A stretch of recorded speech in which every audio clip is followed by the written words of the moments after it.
What's up, everybody? My name is Joe Brown, and this is Heresy Financial. Now, if you haven't noticed already, supply chains are getting worse. Another wave of basic staples being completely out of stock, shortages, they're hitting store shelves worldwide. Now, especially because this problem has persisted for so long, it's leaving so many people asking so many questions, basically because it just doesn't make sense. So in this video, we are going to answer 3 questions. Number 1, what is going on right now, and why are supply chains still so disrupted? Number 2, when are things likely to get back to normal? And then number 3, what can you do about it right now?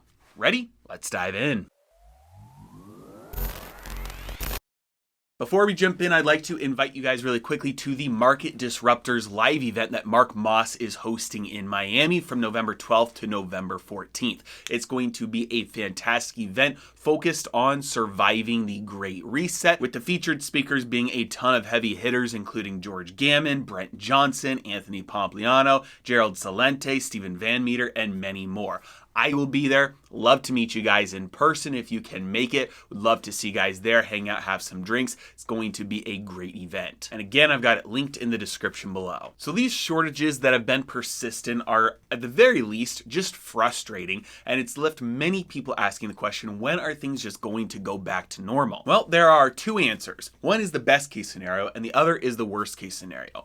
Best case scenario, unfortunately, every single insider in the industry in shipping, transportation, and every single expert on this subject is saying that at best, things won't go back to normal until the end of 2022. It means we've got over a year left of things, supply chains being disrupted, shortages, and just not having the ability to have things get where they need to be. Now, the worst case scenario, unfortunately, is that things don't go back to normal, that these problems continue to cascade and feed into themselves, and everything spirals out of control. And at least for some countries, this is not at all impossible. It would be very easy to see the following brief outline of events take place. Number 1, you get short-term shortages and price increases. Number 2, you get civil unrest, protests, riots, especially among populations that can't afford basic necessities or don't have any basic necessities available to purchase. Number 3, you get helicopter money handed out to people as a band-aid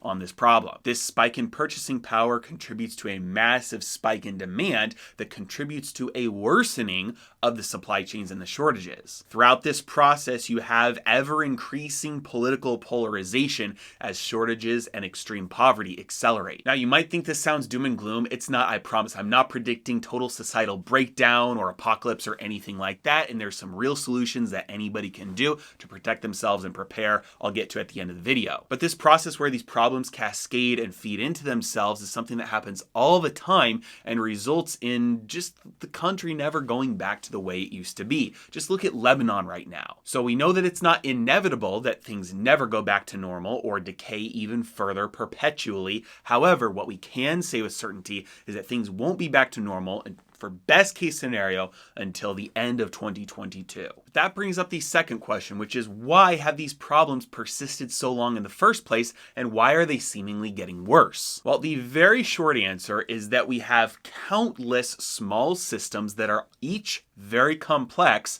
that all feed into each other and interact with each other. And when you start to see problems pop up in each of these systems, they feed problems as outputs into other systems. And so you can very easily get a downward spiraling system where all of these problems start to compound on each other and make everything worse, which unfortunately means that there is no such thing as an easy solution that you could just put in place and have everything be fixed overnight. So let's look at some examples so you know some of the complex problems that I'm talking about here.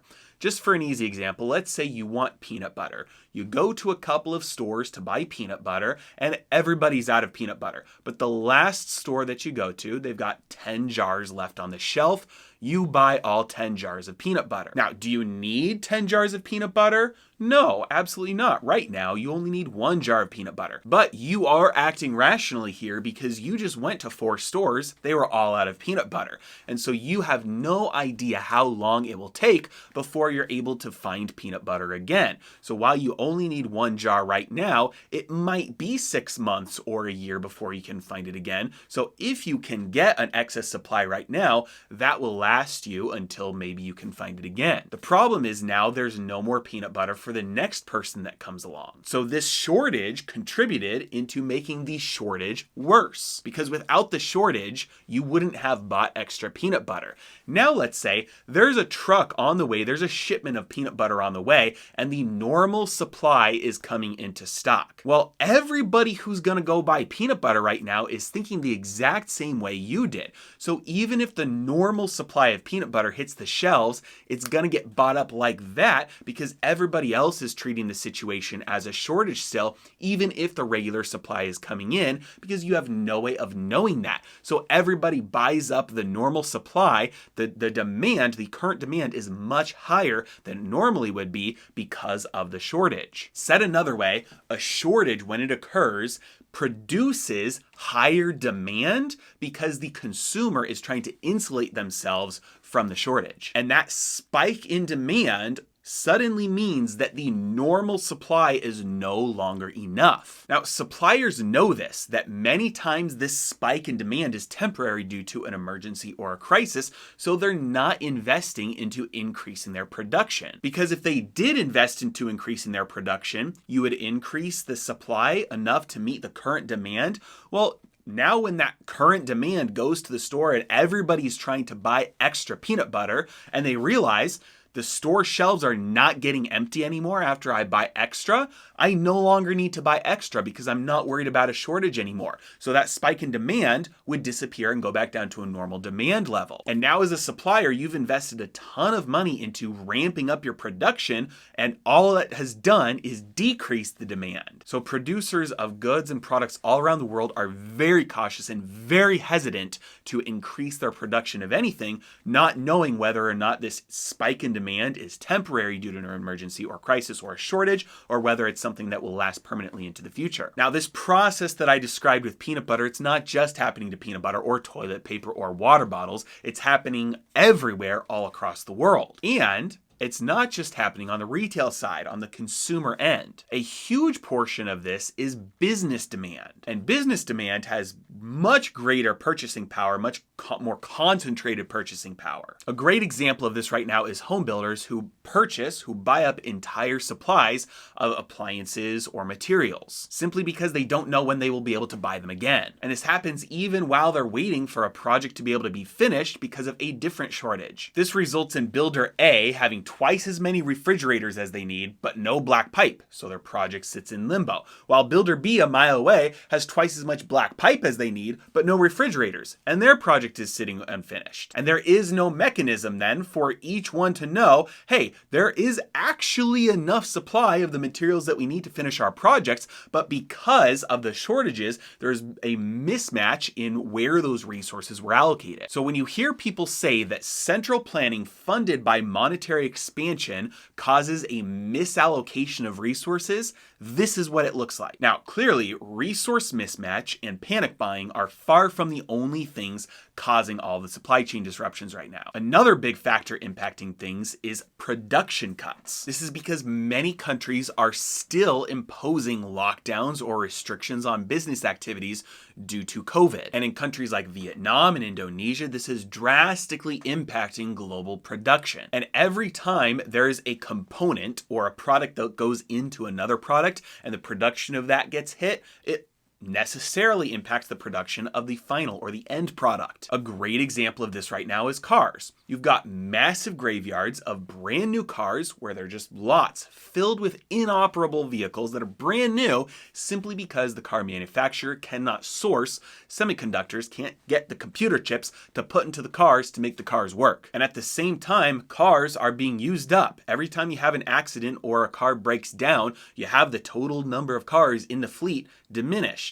And so when you don't have the proper supply coming in to just replace what's going out, you end up having price spikes in whatever's remaining. Now, the final issue that I'd like to talk about causing problems is even bigger than cuts and hits to production, and that is the global labor shortage. And this is especially causing problems in transportation. Now, many people were saying, including me, that as soon as the government stopped paying people to stay at home, everybody would just go back to work. But as is usually the case, things aren't so simple because governments largely around the world have stopped paying people to stay at home and people haven't been returning to work. Now, for an example of why this might be happening, take the home with 2 parents and kids. At the beginning of the pandemic, many times you had one parent, if they were both working, one parent quit working. They went home because their kids couldn't go to school or daycare anymore. So they had to come home, quit their job, and watch the kids. Well, after so long, the total supply of available daycare is nowhere what it used to be.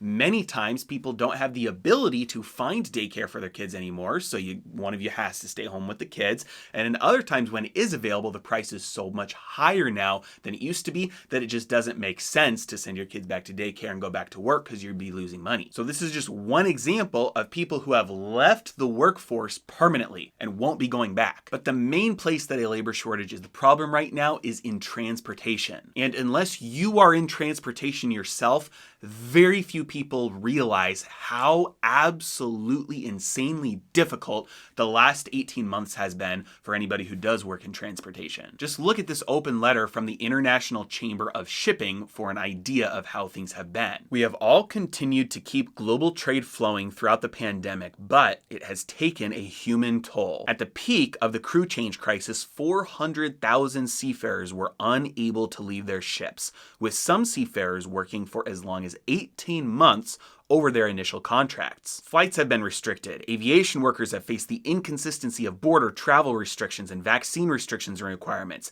Additional and systemic stopping at road borders has meant truck drivers have been forced to wait, sometimes weeks, before being able to complete their journeys and return home. And other workers talking to CNN have talked about how they've had to face weeks of quarantine at a time and sometimes months being forced to stay on their ship at port without being granted permission to go on shore. Now, I don't know about you, but for most people, this seems like more than reason enough to just throw in the towel. And the problem is, for every person that does throw in the towel, it just makes the issues and the problems worse on the system overall. And not only that, for any of these ships that do make it to ports, many ports have massive backlogs piling up, California especially facing record backlogs of ships just waiting to get unloaded because there's labor shortage at the docks. And then for anything that does get unloaded, you have those labor shortages in trucking as well, and so you're waiting on things just to be able to get delivered even after they've been unloaded on shore. And on top of that, it's not even just a lack of labor in trucking that's causing that last problem.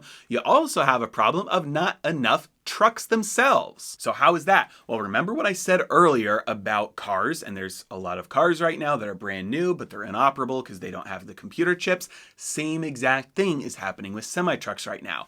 Semi-trucks need maintenance, they break down, you have an increased demand right now, so you need more than we actually have right now, but you don't have the ability to increase the total supply of semi-trucks right now for the same reason that you're not seeing an increase in the total supply of regular cars right now. And I mentioned a few times that problems feed in on themselves, right? So take this ironic example. You've got a shipment of parts that are used to fix common mechanical issues with semi-trucks. But due to supply chain disruptions, this massive shipment of all these parts can't make its way to all the mechanics that do the repairs. But one of the disruptions to the supply chains and one of the reasons why that shipment of parts can't make it to the mechanics is because there's not enough semi-trucks to take it there because the semi-trucks are broken. All right, I could go on and on about many other issues that are all feeding in on themselves right now. Couple others that are feeding in on themselves just as some last examples. Energy. You've got energy mandates over the last couple of years, couple of decades that are resulting in massive energy shortages right now, all around the world.